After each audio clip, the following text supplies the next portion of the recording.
BBC বাংলার অধিবেশন প্রবাহতে আপনাদের স্বাগত। আজ আপনাদের সাথে লন্ডন স্টুডিও থেকে আছি মানসী বড়ুয়া, আর ঢাকায় আমার সাথে থাকছেন আকবর হোসেন। বাংলাদেশের সর্বশেষ গুরুত্বপূর্ণ আপডেট সংবাদে আপনাকে স্বাগত। শুরুতেই সংবাদ শিরোনাম, পরে বিস্তারিত। প্রথমেই জানাবো আমাদের হাতে থাকা সর্বশেষ গুরুত্বপূর্ণ সবথেকে তাজা আপডেট সংবাদ। চট্টগ্রামে কম্বলের গোডাউনে ভয়াবহ আগুন। চট্টগ্রামের কদমতলী এলাকায় কম্বলের গোডাউনে অগ্নিকাণ্ডের ঘটনা ঘটেছে। আজ দুপুরে এই অগ্নিকাণ্ডের ঘটনা শুরু হয়। আগুন নিয়ন্ত্রণে কাজ করছে ফায়ার সার্ভিসে 60টি ইউনিট। অগ্নিকাণ্ডের ঘটনায় এখন পর্যন্ত কোনো হতাহতের খবর আমাদের হাতে আসেনি। এরপর জানাবো পুলিশের গাড়ি ভাঙচুরের ঘটনায় মামলা, গ্রেপ্তার 5। ঝিনাইদহ সদর দোগাছি ইউনিয়নের হারানঘাট গ্রামে পুলিশের পিকআপ ভ্যান ভাঙচুর ও সরকারি কাজে বাধা দেওয়ার ঘটনায় মামলা করা হয়েছে। 33 জনের নাম উল্লেখ এবং 30 থেকে 40 জনকে অজ্ঞাত আসামি করা হয়েছে। এই ঘটনায় 5 জনকে গ্রেপ্তার করেছে পুলিশের সদস্যরা। এদিকে জামাত প্রার্থীরা মোটরসাইকেল শোভাযাত্রা করতে পারবে না। আসন্ন ত্রয়োদশ জাতীয় সংসদ নির্বাচনকে সামনে রেখে মোটরসাইকেল শোভাযাত্রা করে প্রচারণা চালাতে পারবে না জামাত ইসলামের কোনো প্রার্থী। দেশের বিভিন্ন স্থানে জামাত মনোনীত প্রার্থীদের মোটরসাইকেল শোভাযাত্রায় কয়েকটি দুর্ঘটনা ঘটেছে। এই ঘটনার পর দলটির শীর্ষ নেতৃত্ব দাঁড়িপাল্লার প্রচারণায় মোটরসাইকেল শোভাযাত্রায় নিষেধাজ্ঞা জারি করেছে। জানাবো নির্বাচন এবং গণভোট একসঙ্গে করায় খরচ বাড়বে বললেন অর্থ উপদেষ্টা। নির্বাচন এবং গণভোট এ নিয়ে বাজেটে কোনো সমস্যা হবে না, তবে খরচ আরও বাড়বে বলে জানিয়েছেন অর্থ উপদেষ্টা ডক্টর সালেউদ্দিন আহমেদ। আজ সচিবালয় সরকারি ক্রয় সংক্রান্ত উপদেষ্টা পরিষদ কমিটির সভা শেষে সাংবাদিকদের এসব কথা জানান তিনি। এবং সর্বশেষ জানাবো বিএনপি ক্ষমতা এলে গণমাধ্যম সংস্কারে অগ্রাধিকার দেবে।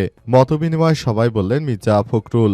বিএনপির মহাসচিব মির্জা ফখরুল ইসলাম আলমগীর বলেছেন, বিএনপি ক্ষমতা এলে গণমাধ্যম সংস্কারের অগ্রাধিকার দেয়া হবে, তবে সংস্কার হৃদয় ধারণ করতে না পারলে সংস্কার কতটা কাজে আসবে সন্দেহ রয়েছে। দুপুরে গণমাধ্যম সংস্কার কমিশনের সুপারিশ নিয়ে আয়োজিত এক মতবিনিময় সভায় সব কথা বলেছেন ফখরুল। প্রিয় দর্শক, এতক্ষণ শুনছিলেন সংবাদ শিরোনাম, এবারে বিস্তারিত। তবে তার আগে বন্ধুরা অনুরোধ থাকবে এই সংবাদটিতে একটি লাইক দিন।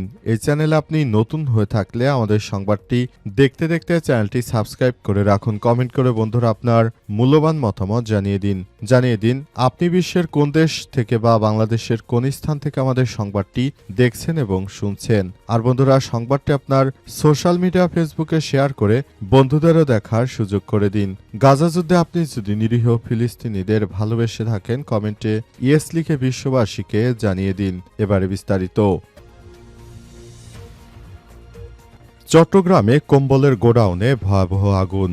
চট্টগ্রামের কদমতলী এলাকায় কম্বলের গোডাউনে অগ্নিকাণ্ডের ঘটনা ঘটেছে। আজ দুপুরে এই অগ্নিকাণ্ডের ঘটনা ঘটে। আগুন নিয়ন্ত্রণে কাজ করছে ফায়ার সার্ভিসের 60টি ইউনিট। অগ্নিকাণ্ডের ঘটনায় এখন পর্যন্ত কোনো হতাহতের খবর পাওয়া যায়নি। হঠাৎ করে দেশের মধ্যে বিভিন্ন সময় অগ্নিকাণ্ডের ঘটনা সাধারণ মানুষের মনে উদ্বেগ বাড়িয়েছে। সবাই মনে করে এই ধরনের অগ্নিকাণ্ডের ঘটনা কোনোভাবেই গ্রহণযোগ্য কোনো ব্যাপার হতে পারে না।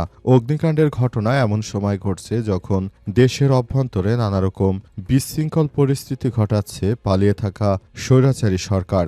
আর এ অবস্থায় দেশকে অস্থিতিশীল করার জন্য তারা প্রতিনিয়ত কাজ করছে।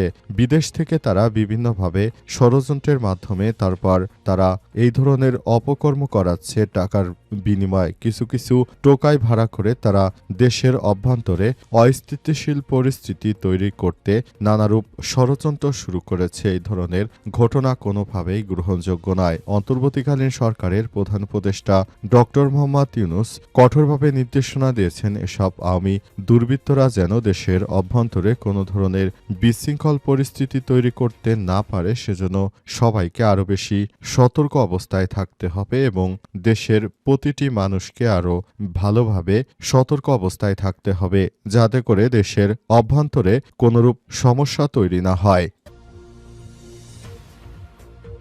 পুলিশের গাড়ি ভাঙচুরের ঘটনায় মামলা, গ্রেপ্তার ৫।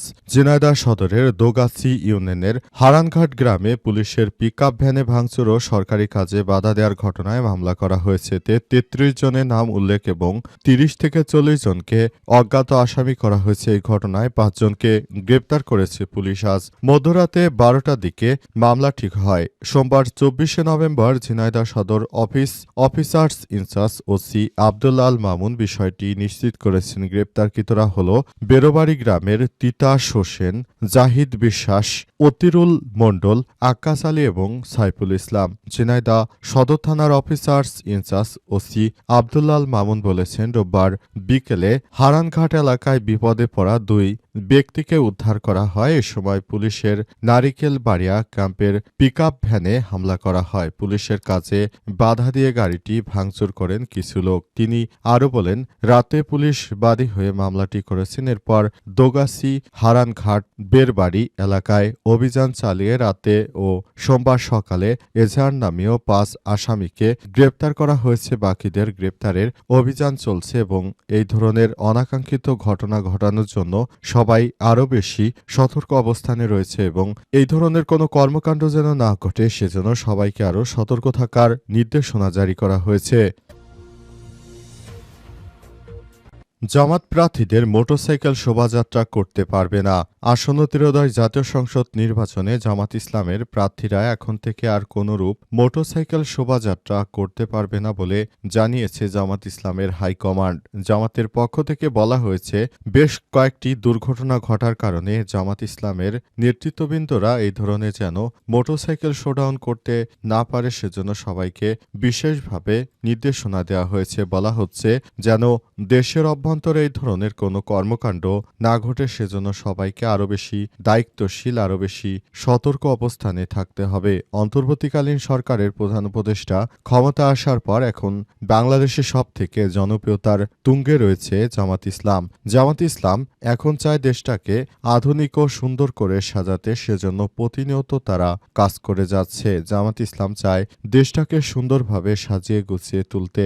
তাই জামাত ইসলামের শোডাউনে যেখানে হাজার হাজার মোটরসাইকেল যাত্রা করে এবং সেখানে যেন কোনো ধরনের সমস্যা তৈরি না হয় সেজন্য সবাইকে এই দুর্ঘটনা রোধ করার জন্য বিশেষভাবে নির্দেশনা দেওয়া হয়েছে এবং সেই নির্দেশনা মোতাবেক সবাই একসঙ্গে কাজ করছে। আগামীতে জামাত ইসলামের কোনো শোভাযাত্রা এই ধরনের মোটরসাইকেল প্রদর্শনী আর করা যাবে না বলে জামাতের হাইকমান্ডের যে নির্দেশনা রয়েছে সেটি অবশ্যই পালন করতে হবে। তা না হলে দেশের অভ্যন্তরে এখন আরও সমস্যা তৈরি হতে পারে এবং এ বিষয়টি খুবই গুরুত্ব সহকারে দেখতে হবে বলে জামাত ইসলামের পক্ষ থেকে নিশ্চিত করা হয়েছে।